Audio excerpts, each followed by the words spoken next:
Welcome to Long Island TikTok. I'm here with Jeffrey Juarez, and Nora Sangalang. and together we are Our Filipino Grandma. welcome to Newsday. So let's just get started. And how did you get started on TikTok? It all started in 2020 when the pandemic happened. I was working as a financial analyst right out of college, working for a bowling company.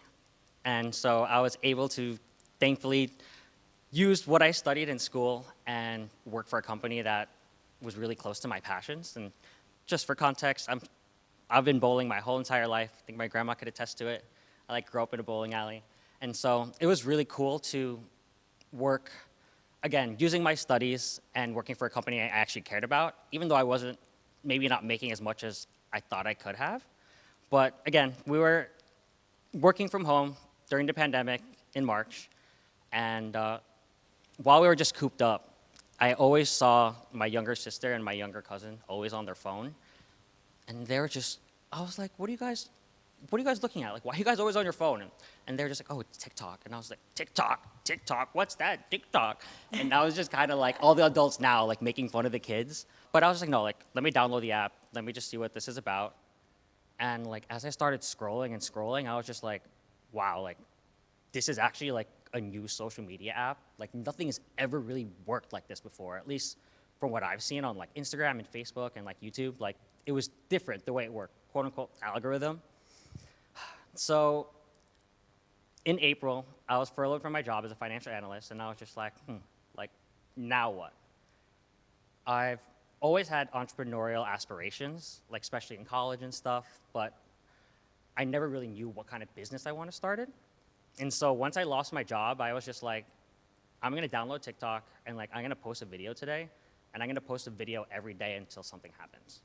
And so I tried doing that, and it was a wild journey. After about 6 months, I had about like 65,000 followers, which was like felt cool and stuff. We had some viral videos that got like over 1 million views.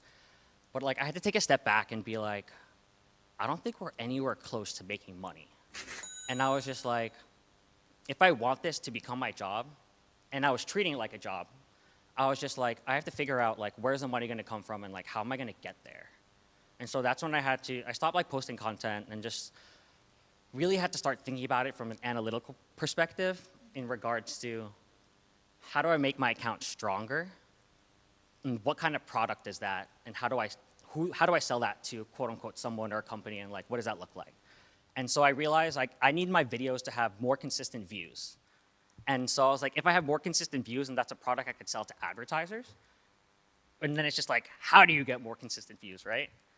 I started looking at my videos as just data.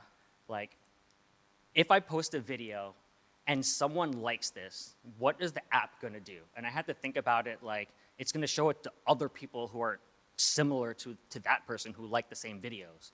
And I was like, in order for the app to trust me and send my videos to people, it has to know what my product is kind of before what it is. And so that's where the consistency comes into play. And it's like, I was doing everything from dancing videos to lip syncs to trends to pranks and stuff with my grandma.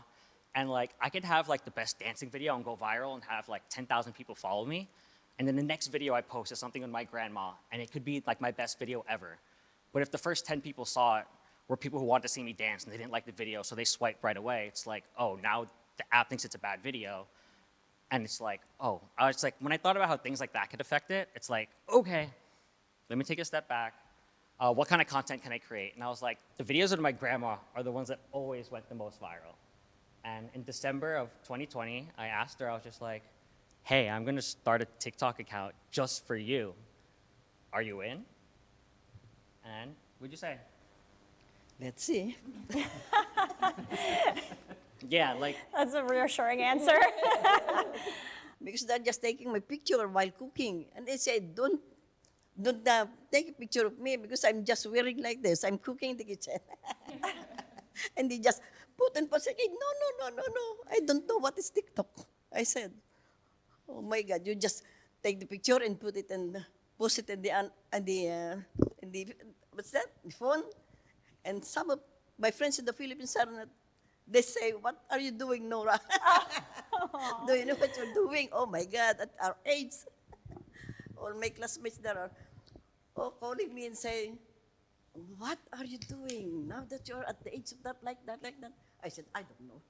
My grandson just convinced me to do it and say, "It's okay, Mama, it's okay." Aw. I said, "Okay, let's try." Oh, but I'm so nervous. I don't know. I said, "I'm not a public speaking person. And Yeah. how could I memorize that pickup lines?" At my age, I'm going 82 now.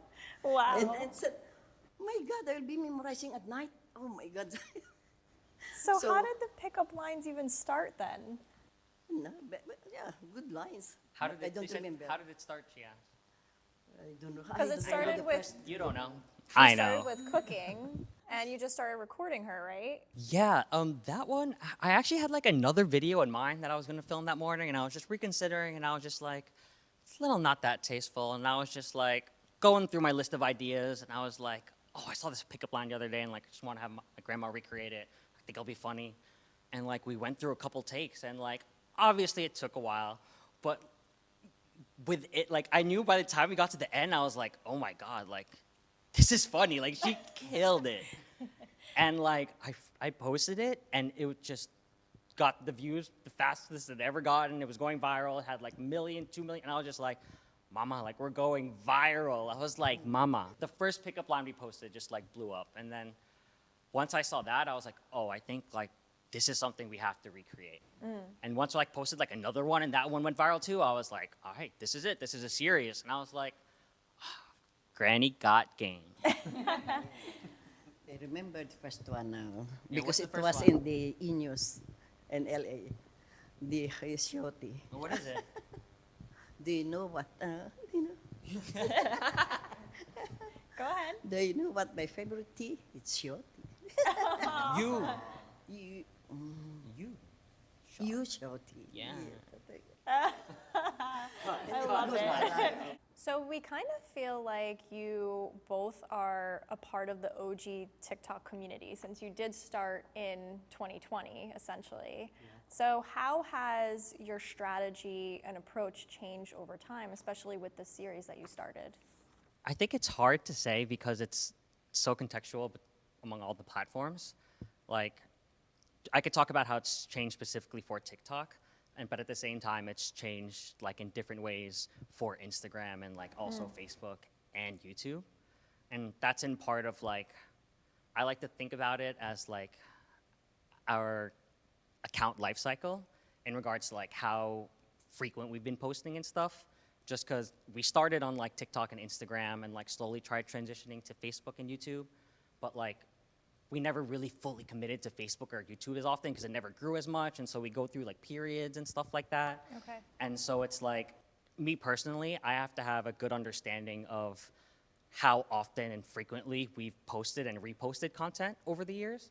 Like at this point, over 3 years, after making like at least a video every week, like we have over hundreds of videos, you know what I mean? Some that go viral, some that don't just because of XYZ reason. So I'll try to like re-edit a lot of old stuff that didn't go viral or make other viral stuff better than before. Kind of repurposing Yeah, it over and time. so I've learned to just become, how do I become more efficient with my time in regards to all the content we've already created, and how do I just continue to stay self-aware and grow? So like keep doing what we're doing, and how do we also change it up a little bit just to make sure we don't get a little stale? So has content creation become your full-time job now since then? Yeah, thankfully, this endeavor of Grandma and myself, it has been full-time as of 2 years. So it's been pretty fun journey, pretty solid. So would you say that this change in your strategy over time and repurposing content, is that what it's like being a content creator in 2024? I think, kind of cop out, I think everyone's gonna be different. I think everyone should learn how to repurpose content because it's content extra content you're missing out on, especially when like time is always a constraint you're always gonna have to worry about. But I think specifically for us, I had to come to realize like I have to work on Grandma's schedule too. And That's true. as like her life changes and like her family members change, like fortunately our grandpa passed away a couple years ago, Oh, I'm her sorry. husband. And so, 2 years ago, yeah. it changed. I've been traveling a lot. Yeah. Oh, I'm sorry. So she's That's tough. again, the whole point of our accounts, I love this. I want to spread her grandmotherly love with the world, and like she was always taking care of me, and like especially as my grandpa started getting more sick, she would always visit him, and, like even when he like got sent to like another place to take better care of him, and like now that he's gone, she's getting flown all over the world to take care of XYZ family, just because like Wow. everyone wants to be around Mama. Like Aw. she's always just like she makes everything better when she's around. So what has been the reaction like with your immediate family after all of this really happened? How has your life changed within the immediate my family? because I'm living with the family, my eldest daughter, his Okay. mom, since my husband was sick for 8 years. Oh wow. That's why since then I'm just staying with him in the nursing home. And how's life changed since we started making After TikTok? that, I'm just like a bird flying everywhere. I said, oh, maybe God allowed me to go anywhere now that he's gone. But before, I'm just staying with the side. I feel for like you 8 skipped years. a lot. You went from like Oh, no, just home once. to traveling. Yeah. What's it like having TikTok followers now and stuff? Yeah, How does the family feeling treat you? happy. Does the family treat you differently? Does your daughter treat you differently?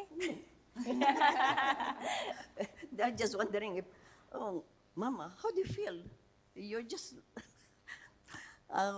getting busy every day with him. And what about the other grandkids? How has that reaction been like? Are they younger? Are they older? No, my youngest grandkids is they're all 18 and 19 years old. Okay. His sister, she's in third year college now, and my other one is second year college. So great grandchildren I had too. Wow. from his mom. Congratulations. From his eldest brother. And do you find yourself getting recognized by strangers whenever you travel? Yeah, that's Rebel. I got. They quote me sometimes that I'm alone, and then I'm so scared because they're following me and Oh no. said, "Oh my God, I'm just getting ready that something might happen," and then I'm just calling me. Oh, I get beside. I'm doing like this. Look, just making a sign that there's someone at the back. But every time they take the jet blue, or they know me already. Amazing. Every night I go in Canada, back, and then they know me already. So you're a celebrity now. Good answer. So how has the relationship between the two of you changed since this whole situation? It's not changed. It's became more intimate. I would hope Because so. we came here that they're still small boy. We brought them to the baseball. My husband is so fan of him. So she brought to the prep school and then fetch him from there. And there are two boys that are bringing to the baseball ground, watching them, I love that. waiting for them to finish the game. That's what we are. Do other family members participate in the content creation? I don't think so. They just came with us during the Mets. I think they're more so like my extra resources when I need an extra eye to like watch a video, because like I can get caught up in it. Like at certain points, like I don't even know when a video is good anymore because I've watched it for so long. Yeah. So I need someone to just let me know, like, hey, do you understand this at least? We or understand like, thank you. Or like I want to watch it in front of them so I can like get their reaction to see like how they process it, and like then I can figure out on my end like, oh, do I got to add something to like make it more like obvious, and or like how could I make it funnier? Do you find like your family and friends starting to send you ideas for them or like pickup lines? Yeah, I think Inspiration, I guess. it goes in like in waves where like if I start leaning on them too much, they're like, oh shoot, this is kind of tiring. Like Jeff's sending me a lot of videos, and I could like tell it's just like, oh, their feedback isn't as helpful anymore. You need another person. Yeah, I after need that. another person. So like I think it's like whenever I start like using someone as a resource or can tell that like they're eager to like talk about it, like I'll start sending the videos, and like they'll start shooting me ideas, like, oh, this, and this, and so it goes and flows, and like people are always welcome to. Like, I feel like in terms of content, it's not about reinventing the wheel, right? Like, there's so many things that are viral or things that are successful. It's about how do you recreate it or do it in your own way, and like that's how you make new viral content. You know what I mean? So you're never finding yourself struggling for ideas or anything? I wouldn't say never, but I mean, that's how we always go back to like the creative well, where it's just like research is always important. And I feel like research goes hand in hand with learning. It's like you gotta always want to grow and do new things, and you can't always just be falling back on the past, right? So Trying to be innovative Yeah. is key, I think. And especially with such a fast-moving platform, it's like trends Yeah. go in 1 or 2 weeks, and so it's a fast-moving world. It's like how do I stay self-aware in it and try to move with it? we relate to that because as a Media. news organization, we're trying to present news to an audience that's definitely younger, but also trying to relate them to a Long Island-centric audience. And so we're trying to figure that out with also tapping into a trend, and we're always constantly asking ourselves, does this trend make sense for us to tap into? So we understand that entirely. How do you feel about the comments that you get that she's our grandma? Because your whole platform is Our Filipino Grandma, but a lot of people are saying in the comments, no, she's my grandma, no, she's my grandma, all these things. So how does that feel like? Feel happy because I know that they are always waiting for some more TikTok to see. They say, "Oh, you make us like remember our lolas too by watching your TikTok." And then I said, "Okay, I feel happy for that. I can still I can contribute to make them entertain, make them feel happy too by watching all our TikTok." Even in the Philippines, they have, but I am always nervous every time that he will tell me, "Oh, we have to be interviewed." Oh my God, just you. Because the 3 TV station in the Philippines, in Manila, they interview us in Zoom.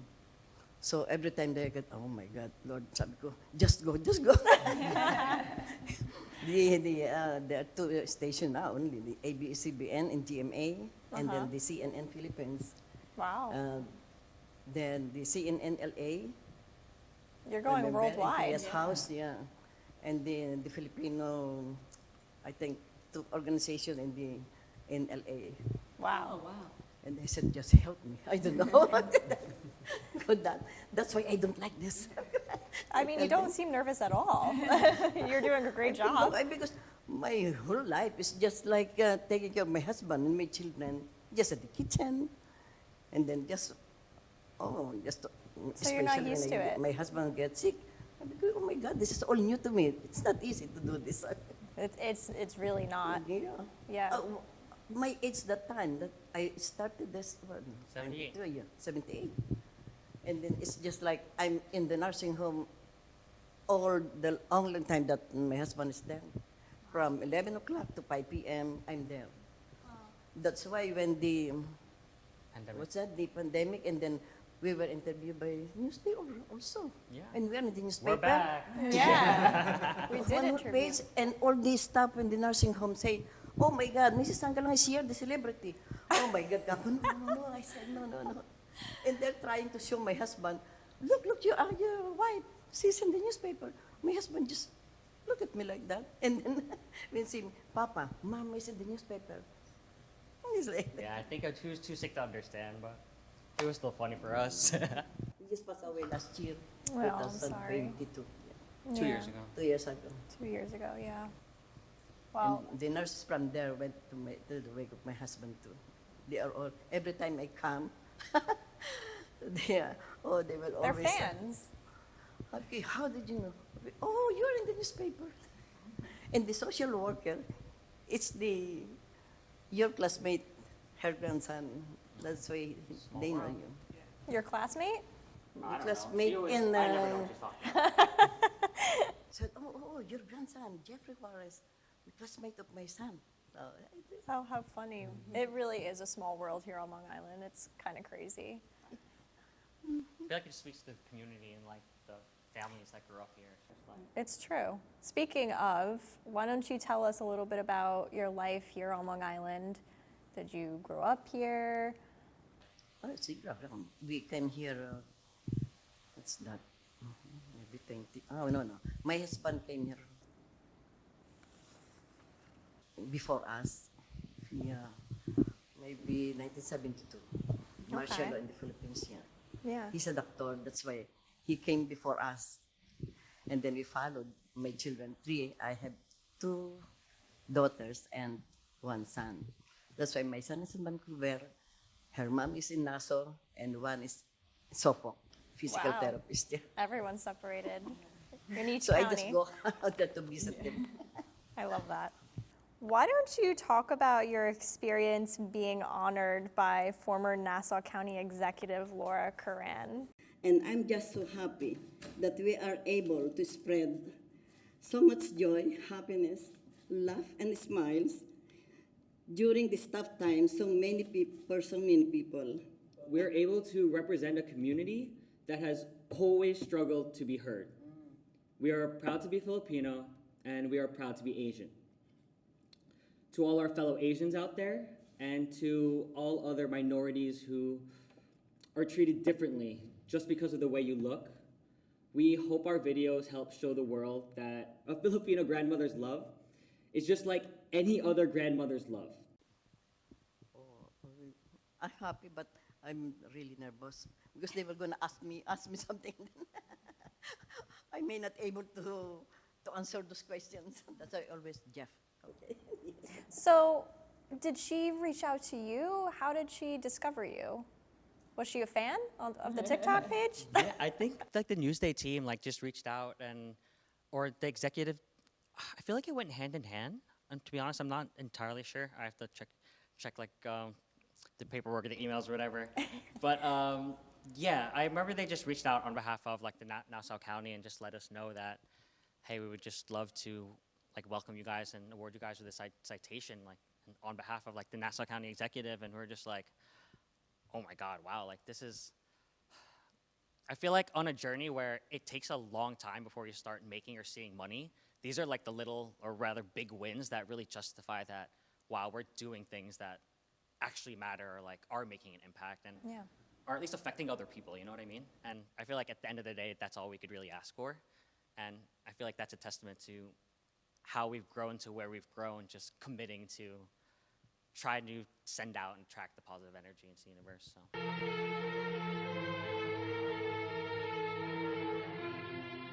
We do not care. Did TikTok open more opportunities to share Filipino culture? How have you tried to do that, even? I've not been doing that lately. We are trying, you said, if we go back to Cornell, for that, we will be there for Filipino, and then we can share our culture or what. I don't think she understood the assignment. No, I mean, that's something that I've thought about. But in general, like, how do our videos promote Filipino culture? Maybe because of by doing or talking in the TikTok, like what is our tradition, our custom, we are telling that in our TikTok. Yeah. Especially for the children, going how to respect the old people, the hospitality of Filipino people. I think that's number 1. The hospitality everywhere. They said Filipino people are very hospitable. That's what we are just including in the TikTok. Speaking of that, we also saw that you were invited to the Filipino Independence Day parade in New York City. What was that experience like? That's a very good experience. We are all happy. The family are all happy because I don't expect that. I'm just scared that why do we have to join the parade? Yeah. And I said, people might say, oh, that's Filipino grandma. Who is he? And they might say, boo, boo, boo. But oh my God, it's a very nice feeling when you see the people that left and right, they are just Filipino grandma. And every time we stop the car, they just run to me. Really? And say, oh, look, we take care of you. And while we are just waiting for the parade, and the other corner, some of the participants are coming to us because of the car. They like the beautiful of the car, the painting with the flag, the Filipino flag. And then by sitting with that, then they will gonna say, we can have your picture taking with us. We will have a picture with you. I said yes. And some of the ladies wearing gown, we just come to me and say, let's have a picture taken, John. I say, oh my God. That's amazing. So, with all that being said, is it safe to say that you've made like relationships or friendships with people in the Filipino community on Long Island? We have, yeah. So why don't we start by talking a little bit about the process of your content creation? How often are you shooting each week? How long does it take you to edit? All that fun stuff. I think that's changed over time. When we first started, we had a lot more time in our hands, so like we were filming and editing like every day to try to like stay on trend as much as possible. But like now that we're trying to be more efficient and try to open up more time, I try to come over 2 or 3 times a week and film 2 or 3 videos with Grandma. And so those other maybe 2 days for like editing and like another day for like planning, really planning out ahead of time, and so you can hit the ground running. I feel like calendar blocking and just being on schedule and trying to keep track of what the upcoming week's gonna look like and like what the upcoming month's gonna look like will give you a really good idea of how like you can really hit the ground running right now and stay present and really commit to that. So planning is very, very important. It saves a lot of time in like when you're filming and in post-production, so. I'm sure it also helps with consistency too. Yes. Planning will help make you more efficient in like the short term, but like in the long run, it could help you paint a much better and like bigger story. When you start thinking about how one video relates to the next video you're gonna post and the video before that, and like how that might look like 5 videos in a row, I feel like that's how at least I try to let the audience know that this is like a shift in content that we're trying to push, and or like let the algorithm know that hopefully in that 5th video of like a car video that I posted, that one might go viral because I already posted 4 car videos when I have never posted a car video before. You're doing a lot of experimenting, it seems like. Do you feel that there's a particular type of content that's more important than others? Versus, like, for example, original videos versus tapping into trends? I think this is going to differ on an account-to-account basis. I think because we built our following and our content on trends, that's like, for the most part, always going to be part of our bread and butter and like the core videos we do. But for other accounts, I think to put your best foot forward, to be consistent and to stay authentic to yourself, it's like, how can I create as entertaining or educational content without staying on trend? Because that's how you really provide value. And then when you could understand trends and then hop in on them with your already valuable content, that's how like you take it to the next level, in my opinion. So it's about like, how do I set myself up in as many ways for success? Yeah. Because you can never really bank on it, right? You That's could just true. do as many good things as you can. Do you guys find yourselves more active on social media now since your TikTok following has grown so rapidly? I guess. Do you want to be more active on social media? No. I think in the beginning, like when I was trying to treat it like a full-time job and like during the pandemic, I was on there like maybe an unhealthy amount, like 80 hours a week, like really like learning and like trying to figure out like how do I, like what video am I gonna create, you know what I mean?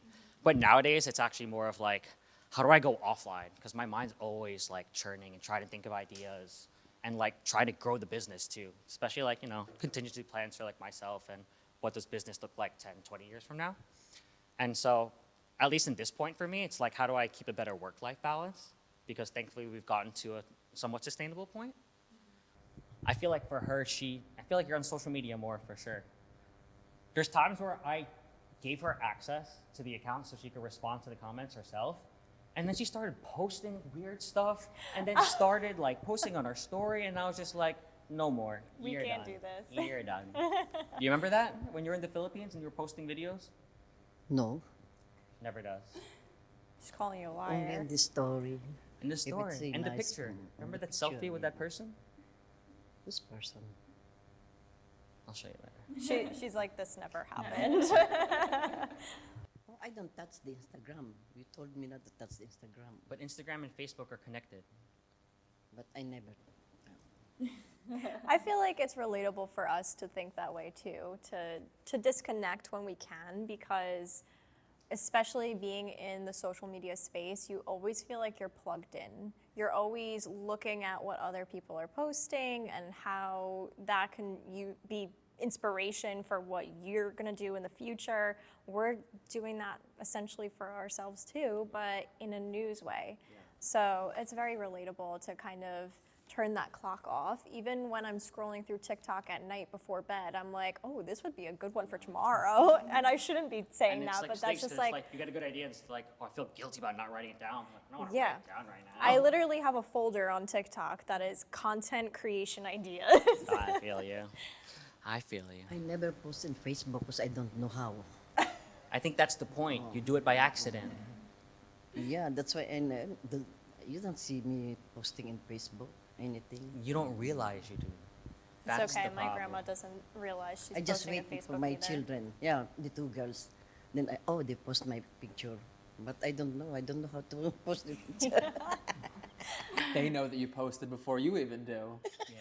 I said, oh, they posted because they saw my picture and they posted it, but I don't know. I said, how could they post this on Facebook? Never mind.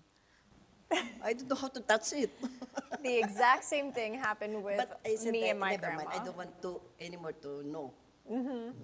I might post it and then She's gonna get us hacked if I give her access. She clicks everything. I know. You for a need fact. really strong passwords Yeah. is basically what's happening. it's true. I don't want to touch anything in there. Might not be good. Shifting gears a little bit, I know you were talking about kind of your organic content, but we noticed you've been posting collaborations and ads, and particularly one with McDonald's that did really well. So tell us about that experience and how that opportunity came along. Hi, Mama. Can I come over today? This video is sponsored Soon, by okay? I'm gonna bring McDonald's. McDonald's. I'm gonna get us the Grandma McFlurry. You want anything else? Okay. Bye. See you soon. I love you. Love you too, baby. Hey, can I also get the new Grandma McFlurry? The new one? Yeah. Can you make that too, actually, please? Thank you very much. I love it. Treat you and your grandma to the Grandma McFlurry today.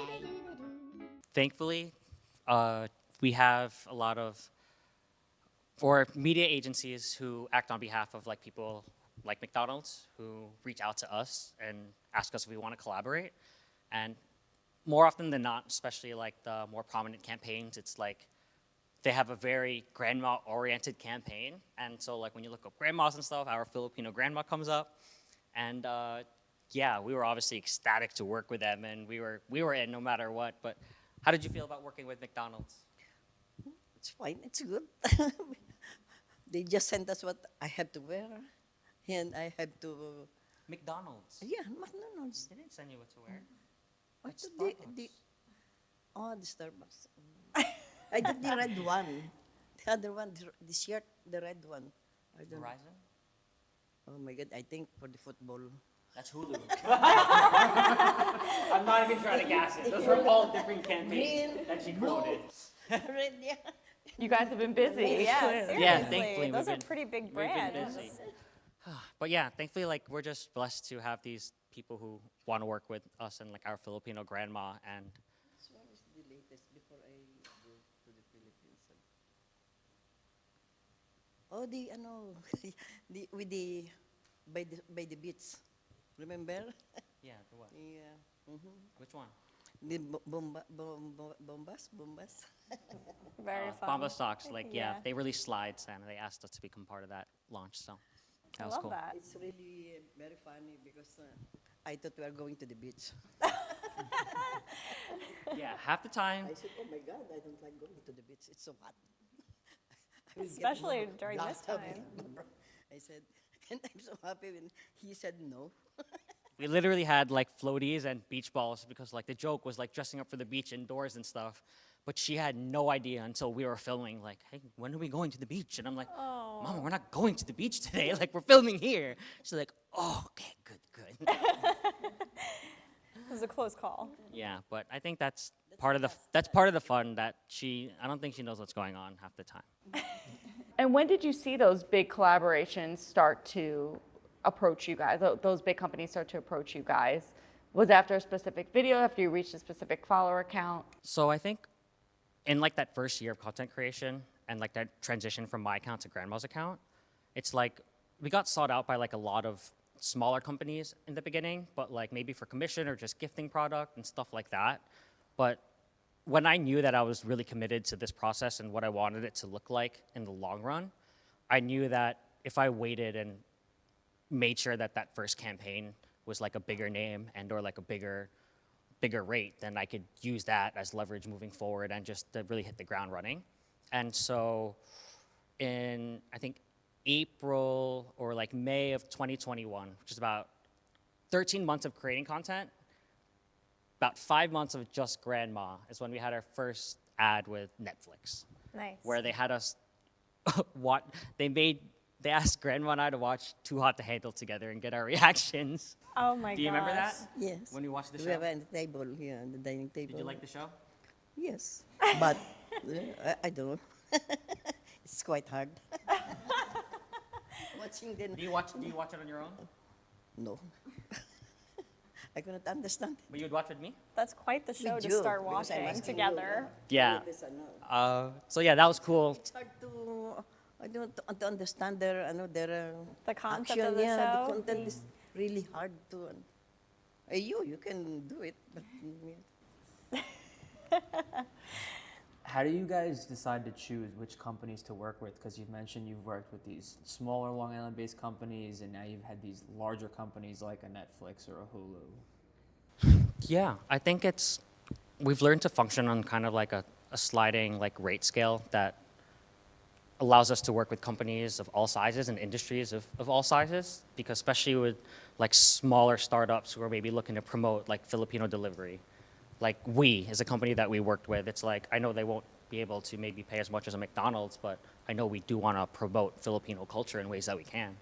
And so it's about, again, if you could plan ahead of time and see like what in the upcoming revenue is going to be like, then you could better anticipate like your current bandwidth in regards to what campaigns can I take now for what rate. And it's like, is this something that we can do like time-wise, and like, does this make sense for our business and just for our content as well? I don't want to be posting an ad every other video because then it just dilutes it, you know what I mean? It would be like watching a TV show, an hour-long TV show, and 35 minutes of that's commercial. Like, no one's going to keep watching that show. So it is hard when you have to pick and choose, but thankfully it is relatively balanced throughout the year, and it's like a cyclical season. It's like during the holidays when things really pick up and stuff like that. And so. Do you have a dream company that you would love to collaborate with? Mama, what is your dream company that you would want to collaborate with? in California. What? What's in California? I don't know. What? What company? What's your favorite company in the world? I don't know. Just pick one. Hi, I'm gonna buy you a new bag right now. What kind of bag do you want? What kind of bag do you want? It's okay, you could say it. Company for bags. Oh my God. We're open to collaborating with anyone. Well, you heard it here first, folks. She's media trained. Let's shift gears a little bit and talk more about your content. Is there a particular video that you posted in the whole lifeline of your page that you would say is your absolute favorite? If you had to pick one particular video. What's your, don't say it yet. Think about it. What's your favorite video ever that we made? Our experience in Turks and Caicos. Oh, okay. And why? Because we go around all the swimming pool, taking my picture. In the slides. Wow, And okay. and the beach, on the beach, that everyone on the beach recognize us. And who did we work with? What company was that? I thought the touch, I don't know. That was the country. I don't know. The beach resort. I don't know the name. Beaches Resorts. Beaches resort? Beaches? Beaches resort. Yes, I have the card. Oh yeah, what's the company? Resort. Beaches resort. Yeah. I love it. So what's next for Mama? We're thinking about like how do we like leverage this audience and community that we've already built and also like grow our business and diversify our revenue, like not just as content creators, because we can't always bank on ads, right? And at first I was just like, oh, we can create merch and stuff, but like in doing like the math and the business and stuff, it's just like profit margins on shirts aren't that high. And like I didn't really want to become a clothing company, but it was just like I got to just take a step back and think about what's a product, whatever it is, that our community would like to buy, and that's something that we can create that, you know, that's through Mama's love, and that's what we got to do, and it doesn't matter what it is. And so we're working on different things now, collaborating with different companies to help bring those products to fruition. So And around what time can we expect this? we're going to be at that event where I think that's going to be hopefully the launch of like the worldwide and like in-person launch of the pre-orders for these baked goods. Mama's Mochi. Mochi. Yeah. I like it. So we're making baked goods. Yeah. So we're working with a New York bakery that specializes in Filipino flavors, and yeah, I think it would be really cool to help, you know, uplift the community and also just figure out ways to grow Mama's. Yeah. So let's end on this last question. There are obviously a lot of content creators who happen to be from Long Island, and a lot of people who are actually quitting their day jobs to become full-time content creators. What advice would you give them? I know it's cliche, but like, you gotta love it. And not all the time, but like at its core, it has to be something you love doing. Because you're gonna be forced to do it when you don't want to.